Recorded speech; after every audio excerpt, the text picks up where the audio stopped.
கிடப்பதே பரவசம். நட்சத்திரம் கண்ணில் சிரிக்குதா, மின்னி மின்னி என்னை பறிக்குதா. புத்தகம் போல் தமிழை சுமக்கிறாய், பக்கம் வந்து புரட்ட அழைக்கிறாய். நீ வெட்கத்தில் படிக்க மறுக்கிறாய்.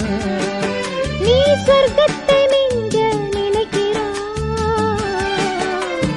காதல் ஊர்வலம் இங்கே ததததததததது. கன்னி மாதுளம் இங்கே தரத்தரரரரரத்த.